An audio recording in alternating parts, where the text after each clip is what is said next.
Bismillahirrahmanirrahim. Assalamualaikum warahmatullahi wabarakatuh. Para mahasiswa yang berbahagia dan saya banggakan. Alhamdulillah kita pada kesempatan ini bisa berjumpa untuk bersama-sama mendalami teknik-teknik penerjemahan dalam kaitannya dengan penelitian filologi. Mata kuliah ini adalah mata kuliah wajib bagi mahasiswa magister filologi karena hal yang terkait dengan penerjemahan itu sangat penting karena juga penerjemahan adalah bagian dari penelitian dalam bidang filologi. Lanjut. Nah, sebelum itu saya akan menjelaskan dulu tentang konsep penerjemahan ya. Tentu konsep penerjemahan dalam konteks penelitian filologi ya, supaya tidak kemana-mana begitu, karena penerjemahan itu pada dewasa ini digunakan dalam berbagai kepentingan, dalam berbagai studi. Nah, khusus dalam bidang filologi ya, bahwa penerjemahan itu adalah mengungkapkan makna teks dalam bahasa naskah ya. Bahasa naskah ini bisa saja bahasa daerah, bahasa asing. Bahasa daerah juga bermacam-macam. Sunda, Jawa, Melayu, ya Melayu lama, kemudian juga Batak dan bahasa-bahasa naskah yang lainnya, termasuk juga bahasa naskah itu adalah bahasa Arab. Nah, jadi konsep yang harus dipahami oleh para mahasiswa adalah bahwa penerjemahan mengungkapkan makna teks dalam bahasa naskah menjadi teks bahasa Indonesia untuk pengkajian lebih lanjut.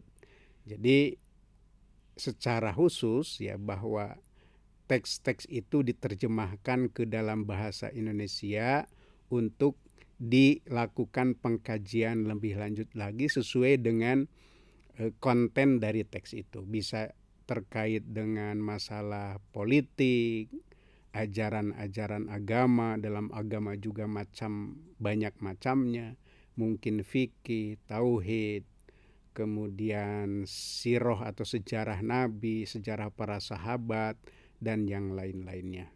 Lanjut. Nah, jadi dalam mata kuliah ini kita akan mencoba menguraikan ada setidak-tidaknya 5 persoalan ya dalam kaitan dengan penerjemahan dalam bidang filologi. Walaupun ini adalah teknik penerjemahan, tetapi nanti kita akan secara umum mendalami tentang teori, metode, prosedur, dan teknik penerjemahan yang diajukan atau yang dijelaskan oleh para ahli, dan juga mungkin terkait dengan teknik yang bisa kita jalankan ketika penelitian ini kita lakukan ya. Yang kedua, kita akan mencoba juga nanti ya membahas tentang bagaimana posisi teks kaitannya dengan penerjemahan ya. Jadi teks dalam satu sisi memiliki keunggulan, memiliki keutamaan, tetapi kita juga harus memahami teks itu sehingga ada penerjemahan. Teks di satu sisi dan penerjemahan di sisi lain, ini menjadi kesempurnaan dalam penelitian yang akan dilakukan oleh para mahasiswa. Yang ketiga, kita tidak bisa menghindari bahwa penerjemahan itu tentu ada kaitannya dengan ideologi ya. Ini sudah sangat terang benderang begitu, bahwa penerjemahan itu adalah menghadirkan teks ya. Nah, menghadirkan teks ini sangat terkait dengan posisi si penerjemah itu sendiri, karakteristik teks, konten yang diungkapkan. Jadi mau tidak mau bahwa kita nanti juga akan beririsan dengan ideologi dan kaitannya dengan penerjemahan. Kemudian yang keempat, kita juga nanti akan mencoba membahas hubungan antara penerjemahan dengan kebudayaan. Mau tidak mau bahwa setiap teks itu hadir dalam tradisi budaya tertentu. Misalnya teks-teks yang terkait dengan tasawuf, tentu teks itu adalah sangat syarat dengan hal-hal yang berbau tasawuf. Nah, tasawuf itu bisa terkait dengan kebudayaan-kebudayaan yang mendukungnya.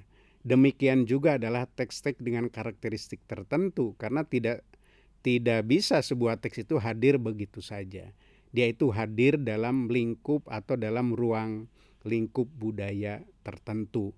Oleh sebab itu kita juga harus memahami bagaimana penerjemahan di satu sisi dan kebudayaan di sisi lain.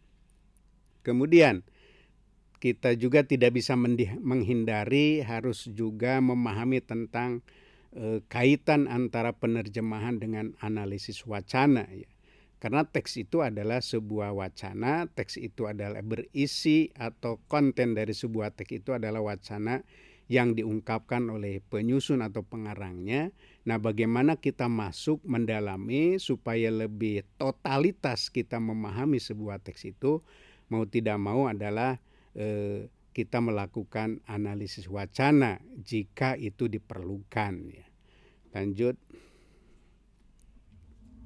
Nah, kemudian kita lanjut saja ke pemaknaan teks, ya. Nah, dalam pemaknaan teks ini, jadi seolah-olah misalnya teks itu sudah ada, penerjemahan sudah dilakukan, atau penerjemahan sedang dalam proses kita lakukan.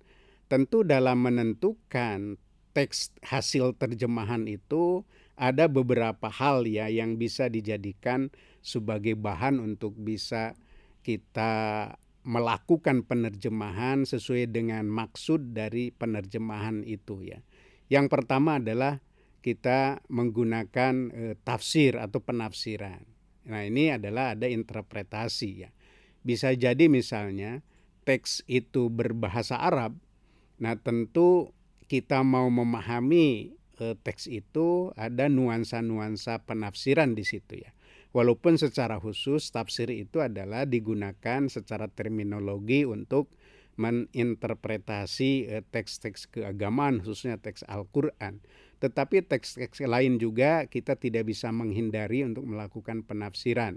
Nah, ini bisa para mahasiswa jadikan sebagai landasan untuk menerjemahkan dalam rangka pemaknaan teks. Yang kedua, biasa juga digunakan dalam penelitian filologi adalah apa yang disebut dengan interteks, ya. Interteks ini adalah menghadirkan teks-teks yang lain, ya, baik teks itu dalam variasi yang sama, varian yang sama, atau teks itu adalah teks yang bisa mendukung, atau juga mungkin teks itu dalam konteks intertekstualitas bahwa sebuah teks itu adalah sangat atau mengacu kepada teks-teks yang pernah ada, ya. Jadi tidak mungkin sebuah teks itu juga hadir begitu saja, bisa merupakan kelanjutan dari teks-teks lain, atau mungkin teks-teks yang lain itu bisa pada waktu yang sama atau sejaman, atau teks-teks itu adalah teks yang lebih dahulu ada. Nah, kemudian dalam pemaknaan teks juga ada misalnya resepsi, ya. Teman-teman para mahasiswa bisa juga ketika mau menganalisis atau mau memberikan muatan tertentu dalam teks ini bisa juga melakukan resepsi, ya. Tentu ini secara khusus nanti akan kita bicarakan mana kaitannya resepsi, ya, terkait dengan penelitian filologi yang sedang kita lakukan. Yang lainnya yang bisa juga diperhatikan adalah dalam pemaknaan teks itu adalah hermeneutik, ya.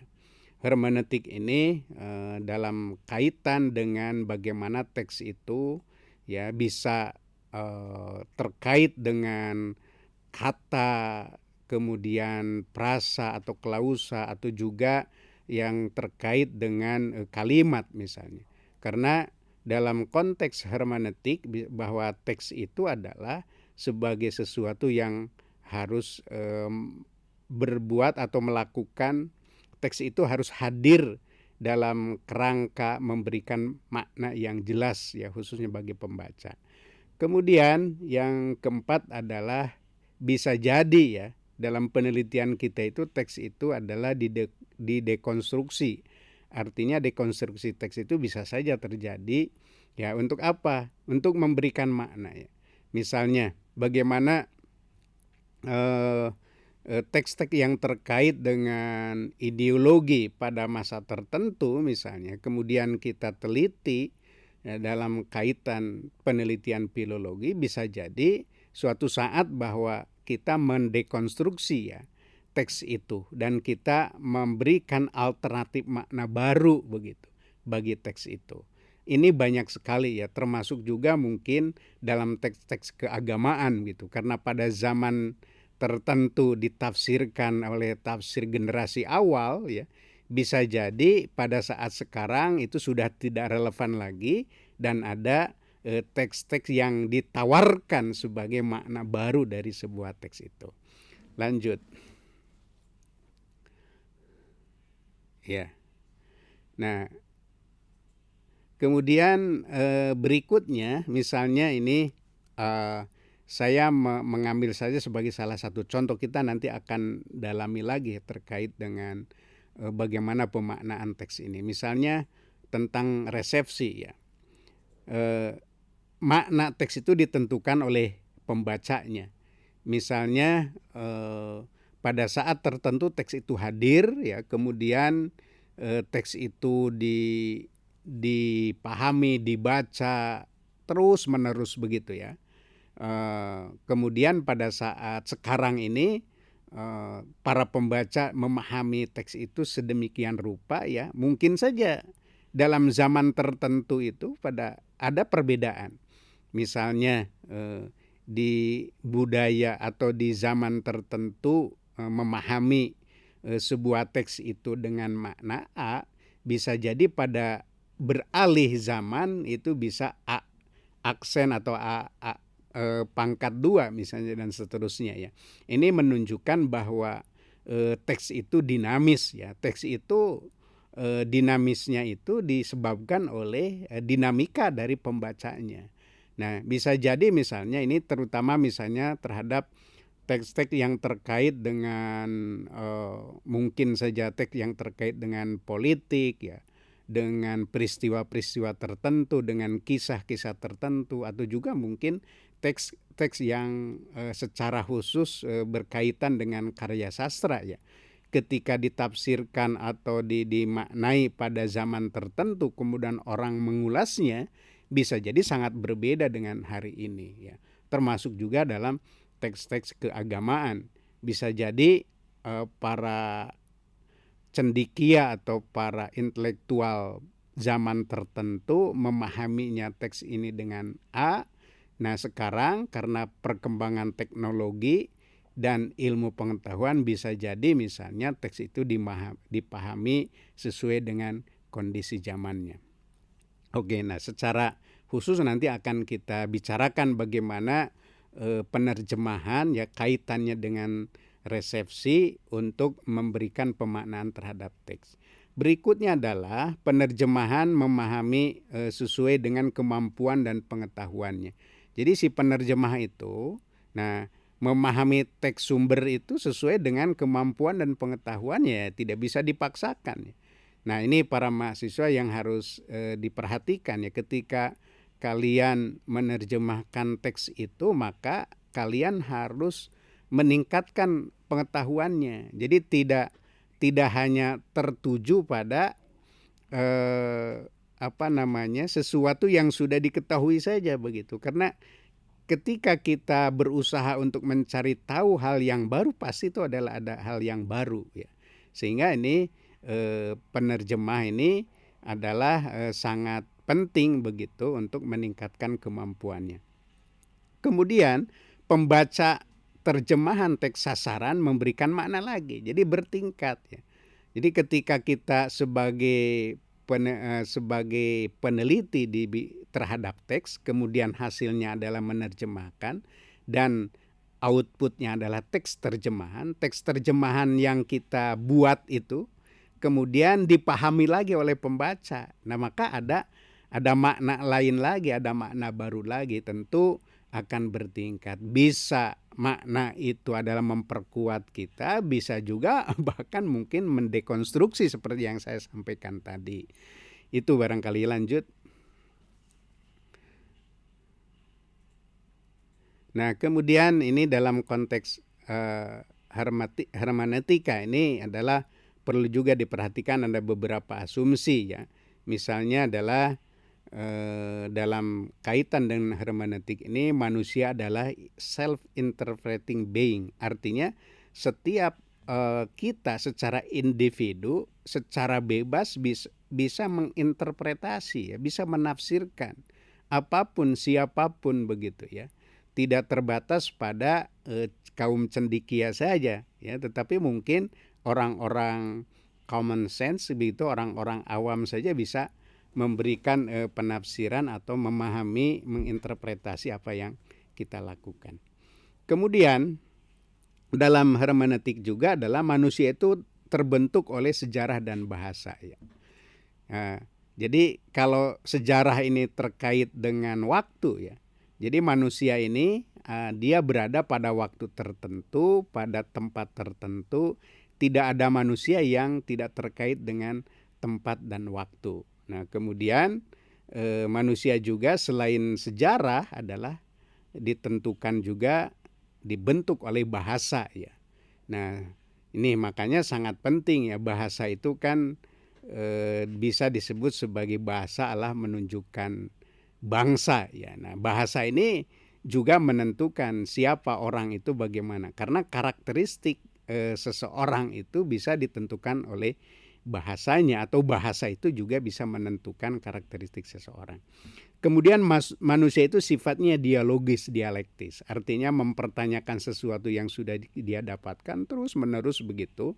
Nah, sehingga sifat dialogis dan dialektis ini apalagi adalah sebagai karakter para mahasiswa ya. Nah, jadi tidak ada sesuatu yang kemudian berhenti. Kalau berhenti dialektis, dialogis berarti kehidupan ini berhenti begitu. Maka asumsi hermeneutik ini karena dinamis terus, maka manusia ini bisa memberikan nuansa lain, bisa memberikan hal yang baru, bisa memberikan sesuatu yang belum pernah ada mungkin. Kemudian asumsi hermeneutik yang lain adalah bahwa dunia tempat kita tinggal adalah satu konstruksi mental yang kita bentuk sendiri dengan perspektif subjektif kita. Jadi kita bisa hadir dalam kekinian dunia ini, tempat kita tinggal adalah satu konstruksi mental ya, yang tentu adalah kita bentuk sendiri. Ya, ini adalah perspektif dari subjektif kita.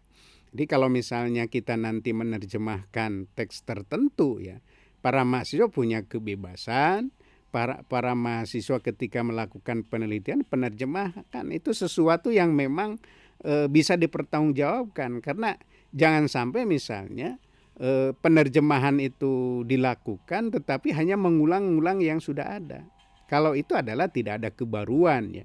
Makanya dilakukanlah penerjemahan yang lebih terbuka, lebih berani begitu. Termasuk mungkin saja nanti ada hal yang terkait dengan sesuatu yang dianggap mapan oleh masyarakat.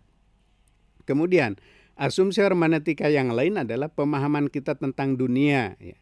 Penerimaan kita terhadap mana yang ada di baliknya ditentukan oleh pengalaman ya.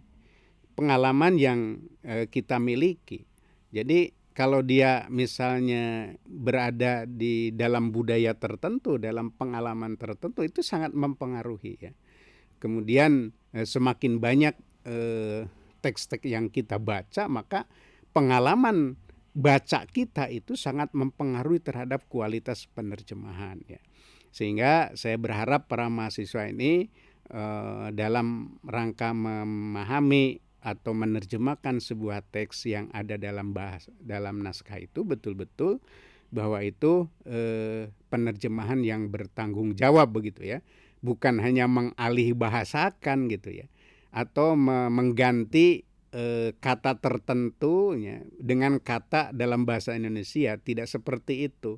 Kalau itu tidak ada sesuatu nuansa yang baru begitu, tapi ada keberanian untuk mencoba menerjemahkan dalam konteks kekinian. Nah, kemudian adalah mengetahui itu sangat berhubungan dengan hubungan erat dengan to be, apa yang mesti apa kita menjadi atau siapa gitu ya.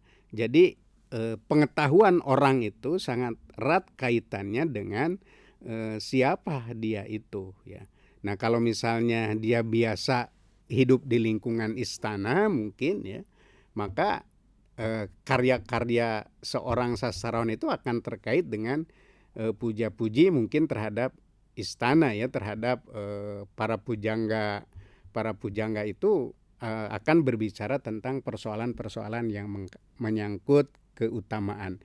Ini misalnya pada karya-karya sastra yang di zaman kerajaan tertentu begitu ya, itu sangat erat kaitannya. Nah, kemudian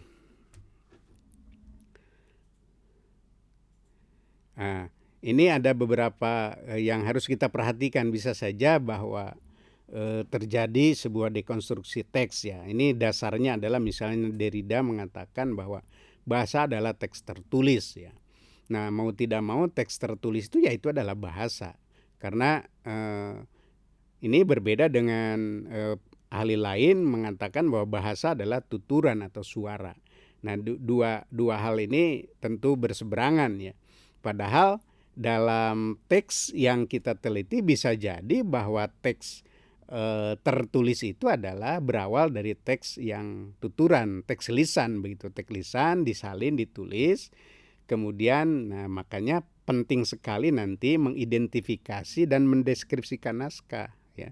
Jadi tidak berhenti pada mengenal bahasa, aksara, tinta yang dilihat saja, tetapi ada hal-hal tertentu begitu. Apakah teks itu memang benar disalin, dikarang secara langsung, atau mungkin siapa tahu bahwa teks itu adalah hasil dari penyalinan dalam bentuk tuturan. Nah, ini perlu ya.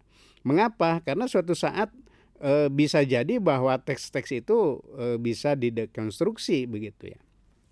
Nah, kemudian bahasa dalam paradigma Derrida menyebabkan dekonstruksi teks dengan pemaknaan yang dinamis ya, melalui pembacaan secara kritis gitu dari apa yang kita lakukan terhadap pembacaan teks itu tentu adalah bisa jadi ada dekonstruksi ya, bahwa kita sama sekali teks ini mungkin saja ini tidak relevan, teks ini ada kaitannya dengan sesuatu yang sudah tidak ada lagi pada zaman kekinian ya.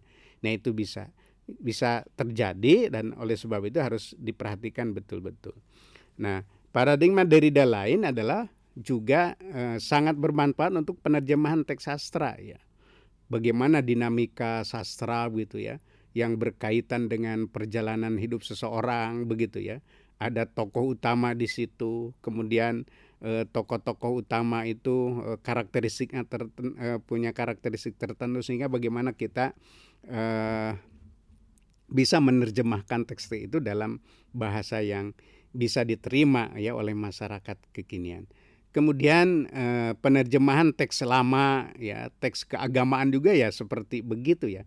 Teks-teks lama, teks-teks keagamaan ini biasanya juga sangat berkait dengan persoalan bagaimana misalnya dalam teks-teks keagamaan sering terjadi antara satu penerjemah penafsir dengan penafsir yang lain itu berbeda. Interpretasi yang dilakukan oleh seseorang dengan orang lain juga berbeda. Nah, ini memungkinkan kita untuk melakukan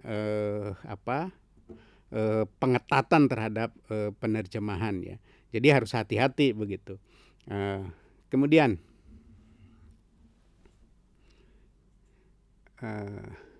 ya barangkali itu saja barangkali yang bisa saya sampaikan pada kuliah ini. Mudah-mudahan ini menginspirasi Anda semua bahwa bagaimana teks itu kita terjemahkan. Dan ini baru dalam kaitan dengan persoalan yang menyangkut secara umum ya. bagaimana paradigma penerjemahan itu. Karena tidak semata-mata persoalan gramatikal ya penerjemahan atau kosakata ya atau padanan kata, tetapi penerjemahan itu menyangkut hal-hal yang lainnya ternyata ya, karena pada saat itulah terjadi sesuatu yang sangat memberikan nuansa tertentu bagi kita sebagai peneliti filologi.